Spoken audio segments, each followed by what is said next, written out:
Time again for Doc Jacques, your Addiction Lifeguard podcast. I am Dr. Jacques de Bruckert, a psychologist, licensed professional counselor, and addiction specialist. If you are suffering from addiction, misery, trauma, whatever it is, I'm here to help. If you're in search of help to try to get your life back together, join me here at Doc Jacques, your Addiction Lifeguard, the Addiction Recovery Podcast.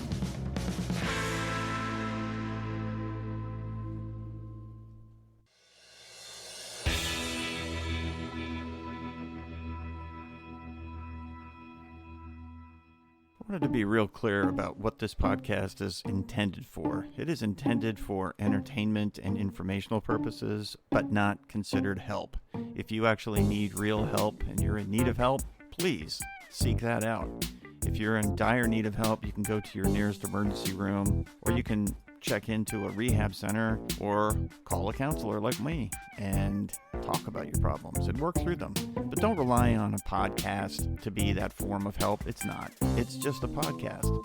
It's for entertainment and information only. So let's keep it in that light, all right? Have a good time, learn something, and then get the real help that you need from a professional.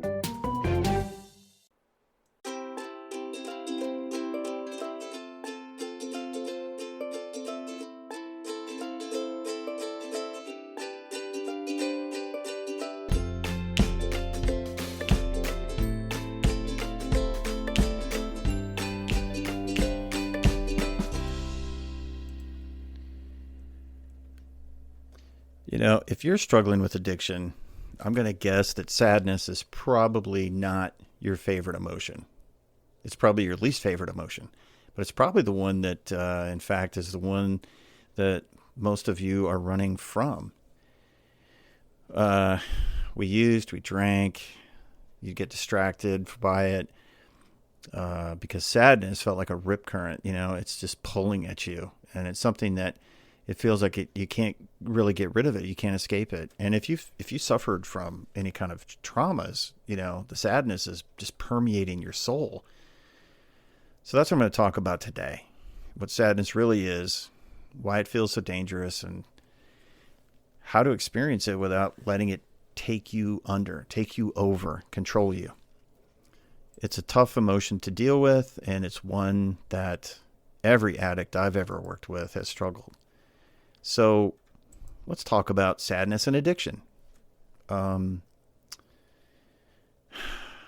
Addiction, you know, it often starts as an emotional way to, you know, it's an emotional management of your pain using, it doesn't matter what it is, drugs, alcohol, sex, pornography, the internet, you know, binge watching television shows. I mean, it could be anything, right? You're just trying to manage your pain, and you didn't wake up one day and say, hey, I'd like to destroy my life. We were just feeling so bad that you just didn't want to take it anymore. So sadness is an undercurrent. It's the thing that kind of feeds the addiction. It drives it. It's the thing you're feeling and you don't want it. It's the hidden grief. Guilt and shame and loneliness are all part of it too.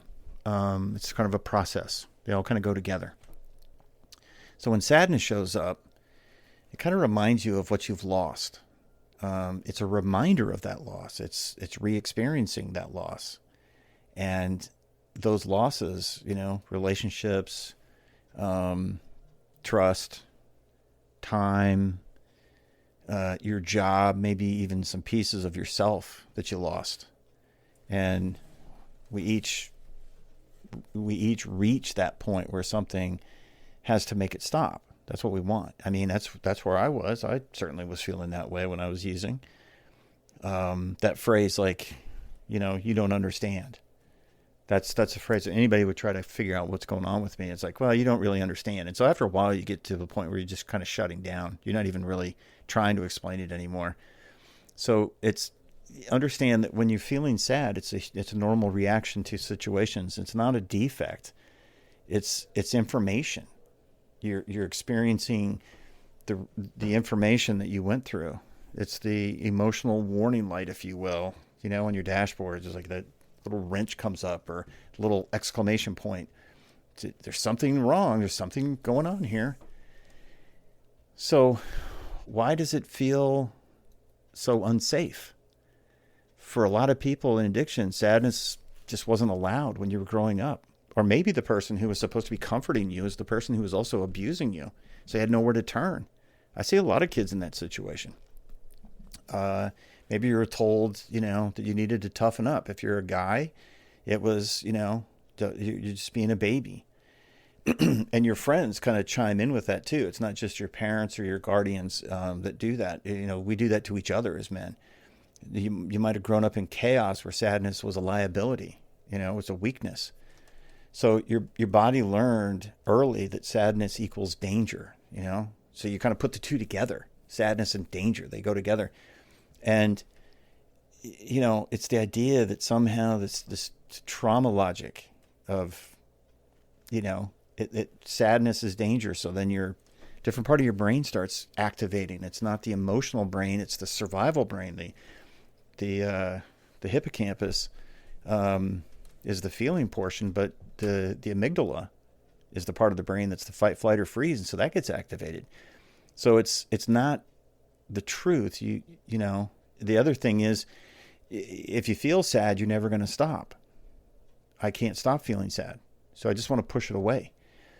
This is where we learn as particularly children of alcoholics, children who grew up with mentally unstable parents or addict parents. We learn that our way of dealing with it is to shut down or compartmentalize, and so you get to where you don't know how to process through. So you feel like it's going to happen and you're never going to stop. You start crying and it's never going to end. Then there's the shame layer. Sadness gets twisted into self-blame and shame. So you start asking yourself, well, what's wrong with me? Why can't I feel sadness? And then when I feel sadness, I feel like I've just gone off a cliff. And so what's wrong with me instead of what happened to me? Many times when I'm in sessions with people, they'll tell me their story, and sometimes they'll come right out and tell me, like they're reading it from a biography page or two of themselves. When I was living in LA, people would have these one sheets where it would be the front would be the photograph of the good looking picture of them, their headshot, and you turn it around and there's their biography of who and what they are. I kind of feel like sometimes clients should probably come in with those, because then they could explain it real easily. And sometimes it feels like they're reading from something like that. They just tell me just matter of factly, this is what I grew up with. And, I almost think sometimes it's because they're trying to figure out if, what they're going to say to me is going to push me away and say, oh, I can't handle that. This person's really got some deep-seated pathological issues probably from all this. But that doesn't happen. But it's the question of like, what happened to me? So I'll ask them as they're telling me their story. Sometimes if they're, telling me all these circumstantial things about their life that have nothing to do with anything, because they're just kind of skirting around the issue of what's going on. And after a while, I just kind of look at them and I'm like, what happened to you? And they many times don't know how to answer that question, because the idea of something happening to them never occurred to them. They just survived it. So they just, they might tell me about their parents not being there or being an addict or something. They moved around a lot or whatever. But I'm like, what happened to you? Instead of, what's wrong with you? Because they're telling me what's wrong with them. But it's not weakness to feel. It's being a human. We have a need to feel. We use that term in therapy. We talk about processing your feelings. And when you're processing your feelings, really what that means is you're just feeling your feelings.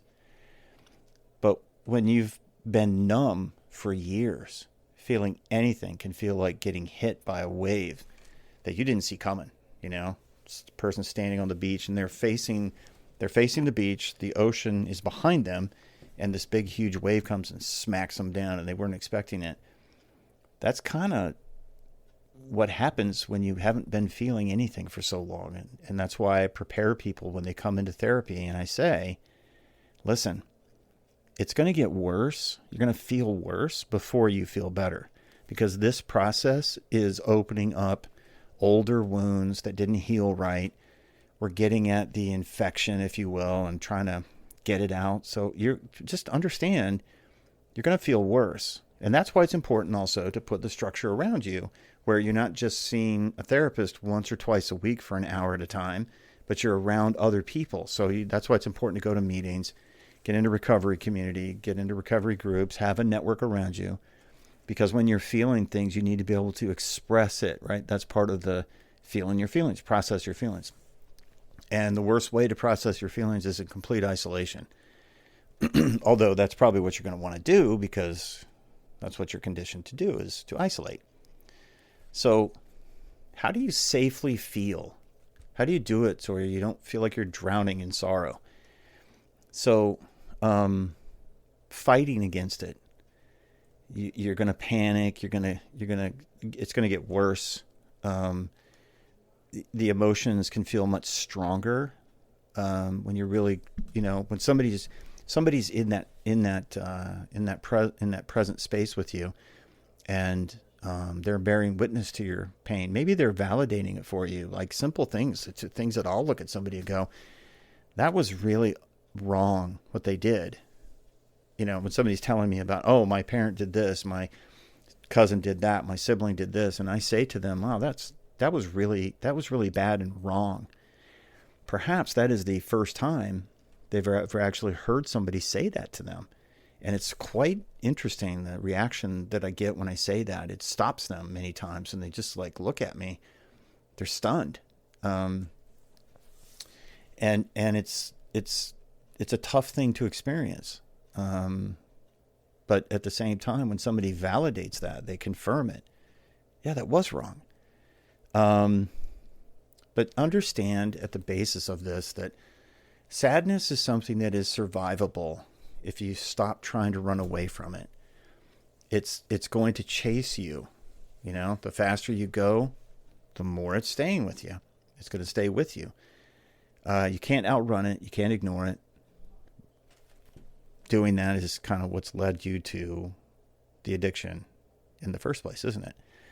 So let me give you some tips, okay? Sadness is sadness. Now, for men, I'm going to say to the men, sadness is not something that we do very well. We are typically allowed to express two emotional responses to almost everything: anger and funny humor. That's it. We're not allowed to be sad or feel down. Even feeling anxious can be considered a weakness. But you make a joke about it. You'll laugh it off. You'll deflect, and that's stand-up comedian style. Most stand-up comedians had horrible, tragic lives, trauma-filled. So you're allowed to do that, or you're allowed to get angry.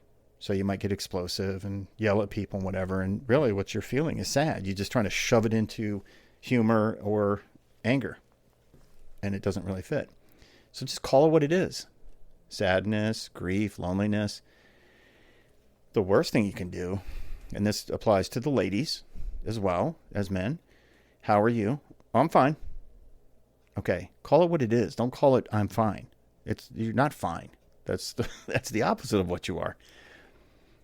Don't absorb your sadness. You can feel sadness without becoming sadness. Eckhart Tolle wrote a book called A New Earth, and what he talked about was depression. And his explanation in the book was basically that he woke up one day and realized that he was feeling depressed first thing when he woke up. So what he had become is depression. He became depression. And he took a different approach to dealing with it after that. Sadness is kind of the same thing. You can become sadness. So you don't absorb it, but you can observe it. And that's, again, you do that in the presence of another person. A therapist is a good place to do that. So talk to your therapist, sponsor, your community group, your community, recovery community. Talk to God, but get it out of your head. and it's going to stay there, and it's a horrible trap. But you got to let, to let something else in, you have to take something out of your head, because there's only so much room for emotional responses. So you have to let the comfort in. And in order to do that, you have to let the sadness out of your head. You don't have to isolate to heal. Actually, it's the worst thing you could possibly do, is try to isolate, because that's what we do when we're drinking, and that's what we do when we're getting high. We isolate, bunker down in the basement, and start drinking. So you got to let the comfort in. You have to let people in. So the other thing is avoiding emotional shortcut. Drugs, drama, shopping, sex, internet, alcohol. Those are all emotional fast food. That's the shortcut. I don't know if you have this experience. Whenever I'm eating fast food, I'll eat it, and literally like hour and a half, 2 hours at the most later, I'm hungry again. That's because it's so full of sugar and nothing. It's just there's nothing in there. So there's no shortcut. But you're not broken for feeling sad. You're healing. Again, it's probably going to get worse before it gets better. For those of you who are just starting recovery, there's these emotional shock waves that hit you when, like, if you had surgery, and you had anesthesia, when it wears off, you're going to feel pain. It's part of the process. And when you're using drugs and alcohol or anything else to kind of make the emotion go away, the emotions come flooding back. That's part of early recovery. There's a thing called, when you're through the early part of recovery, that lasts longer, it's called PAWS, post-acute withdrawal syndrome. And that can make you feel super sad, like 10 times as sad. It's 10 times bigger, because your brain chemistry is starting to recover. And so it's trying to rebalance. So you get this feeling of like, gosh, I just, it's been like 9 months. I can't believe how bad I feel. Well, that's PAWS. And that post-acute withdrawal syndrome can last for a year. Maybe sometimes I've seen it sometimes longer, when the reality of kind of what has been going on and what you've been dealing with depends on the circumstance. But I've had people that have had really, really, major big T traumas happen, and it takes them longer to recover from that. So the pause might last longer than that. But don't mistake that for failure. Okay, it's your system rebooting. It's your system starting over again, and it's trying to learn how to process emotion. And again, I can't emphasize this enough. You can't really do it by yourself. Please don't try that. When you're feeling emotion, you have to share it. You have to speak it. Putting it to words many times makes the power of it just disappear, especially if the person you're talking to is trained in trauma recovery, but also the ability to empathize with you. So there's a flood of emotion that can happen. So hopefully you've been able to work with somebody in your recovery, hopefully early enough. If you went to rehab, if you had a good rehab experience, you probably would have understood this part. But the grounding tools, movement, breath work, journaling, these are things that you're doing within yourself. This is within your body. And when you're doing those things within your body, what you're doing is you're retraining your body to experience the emotion, but do it in a healthier way. Dealing with the emotional flood. All right. Call somebody who gets it. Get on the phone. This is why, sponsors are so important, and people in the recovery community are so important.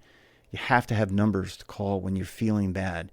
And trust me, don't feel bad about calling them, because they've called people as well. So they understand it. People get it if they're in recovery. It's like, I feel bad. And so you got a list of names of people that can really help you out. But,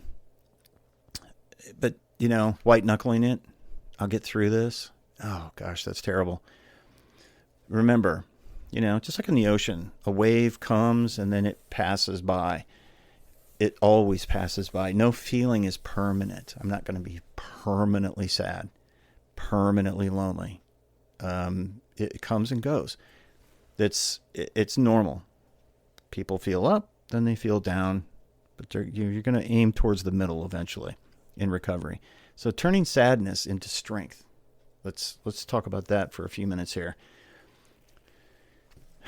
Sadness softens you, right? It makes you feel vulnerable, but it reconnects you with the idea of compassion for others and for yourself.